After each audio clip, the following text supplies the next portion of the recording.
ప్రియులారా, మన ప్రభువైన యేసు క్రీస్తు నామంలో మీకు శుభోదయం. ఆయనను గూర్చి అనుదిన ఆత్మీయ ఆహారం, సెప్టెంబర్ 27 శనివారం. నేటి మన ధ్యాన లేఖనం యాకోబు వ్రాసిన పత్రిక 5వ అధ్యాయం 3వ వచనం. మీ బంగారమును మీ వెండియు తుప్పు పట్టినవి, వాటి తుప్పు మీ మీద సాక్ష్యముగా ఉండి అగ్నివలె మీ శరీరములను తినివేయును. అంత్యదినములయందు ధనము కూర్చుకుంటిరి. వ్యాఖ్యాన అంశం ధనాపేక్ష. వ్యాఖ్యాన అంశం ధనాపేక్ష. వ్యాఖ్యానం: ధనము విస్తరించుటయే ఈ అంత్య దినాలలో కనబడే ఒక చెడు సూచన. అనేకులు అన్యాయంగా తమ చేతి క్రింద కూలివారిని అణగద్రొక్కి పైకి వచ్చి విర్రవీగుతున్నారు. కనుక అంత్య దినాలలో ఆయా రాజ్యాలు కూలి పడటానికి ఇట్టి అన్యాయాలే కారణం. తుప్పు పట్టని చోట ధనమును సమకూర్చితే మంచిది. క్రీస్తు యేసు దాన్ని గూర్చి మాట్లాడాడు.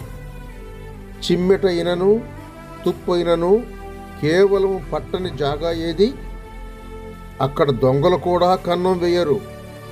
అవును, పరలోకమందే మీ ధనం సురక్షితంగా ఉంటుంది. మత్తయి సువార్త 6వ అధ్యాయం 19-20 వచనాలు చూడండి. ఆ ధనం అనగా ఇక్కడ కొనిపోయింది కాదు. మీరు రక్షింపబడి క్రీస్తు కొరకు మీ ధనం వాడినట్లయితే, లూకా సువార్త 16వ అధ్యాయం 9వ వచనం చెబుతున్నట్లు, దాని వలన గొప్ప సేవ జరుగుతుంది. వారు వీరు మీరు కష్టపడి చేసిన సువార్త సేవ మూలంగా రక్షింపబడి నిత్య నివాసాల్లో మిమ్మల్ని చేర్చుకుంటారు. మీరు కూడా పౌలు వలె వారిని చూచి ఆనందిస్తారు.